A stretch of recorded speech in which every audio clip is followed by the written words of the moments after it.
High Speed 2 would have a number of wider benefits beyond journey time reductions as well. The economic impact would clearly be significant. However, there are some negative impacts too, particularly for those cities and regions which would be left off this network. So, whereas HSR UK very much is not lobbying on any particular routes and is really lobbying for a fully comprehensive network, I'm going to switch hats just a little bit now and put a bit of the case for Cardiff, which is a city that I know quite well as I'm the leader.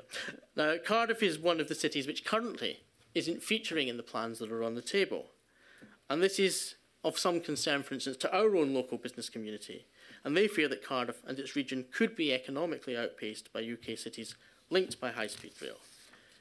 Indeed, there is evidence that suggests such concerns could be justified. A report by KPMG in January this year concluded that Wales would suffer to the tune of over £1 billion per annum and perhaps some 20,000 jobs from 2040 onwards if it was not served also by a genuine high-speed rail service. Now, this is because our economic growth would be abstracted to places which do have the high-speed rail connections, such as the West Midlands. Now, conversely, if Wales were to see the same levels of benefit from high-speed rail as expected in the West Midlands, we would expect an uplift in GVA of around £3 billion per annum from 2040 onwards and an additional 43,500 jobs. Now, the Great Western Corridor is home to more than 4.5 million people. The area has an economic output of 92 billion, and that's bigger than the regional economies of West Midlands, Yorkshire and the Humber, East Midlands, Wales, the North East and Northern Ireland. Maintaining the output and competitiveness of this corridor is vital to the national economy, as well as to the economy of cities and regions to the west of London. Now, Cardiff Council, therefore, is concerned about the potential adverse economic impacts of a partial high-speed rail network, if that were to exclude ultimately cities such as Cardiff and Bristol.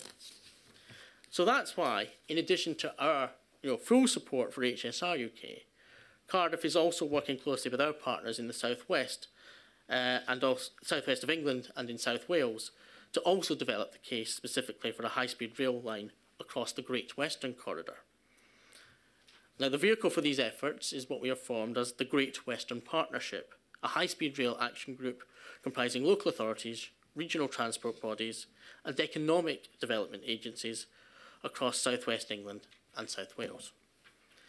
The partnership's goal is to secure the government's commitment to the early development of an HSR route that would also serve southwest England and South Wales.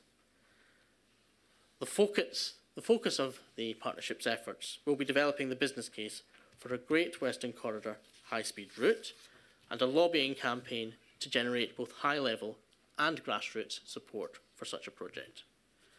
Cardiff and Bristol councils are playing a leading role in the Great Western Partnership, and high-speed rail is one of a number of strategic policy areas in which our councils are now forging much closer working relationships.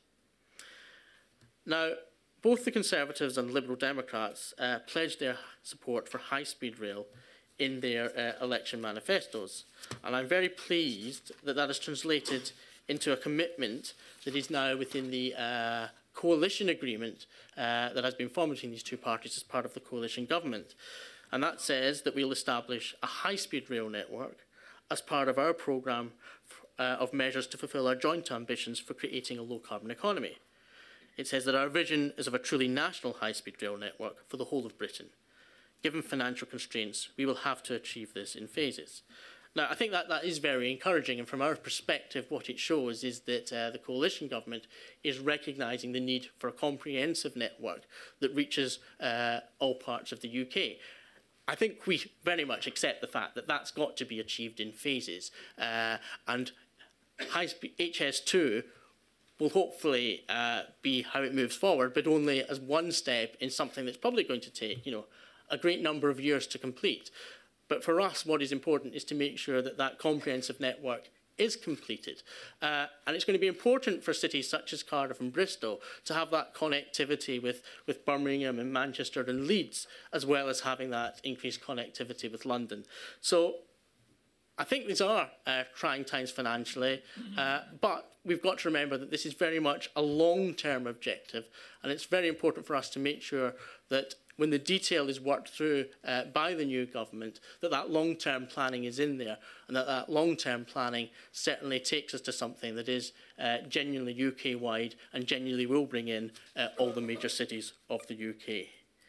And I think that just comes down to then the task for HSR UK as a lobbying group, and that is to make sure that we do press that government to honour the commitments that it's so far putting forward and making sure that long-term plan is in place. Thank you very much.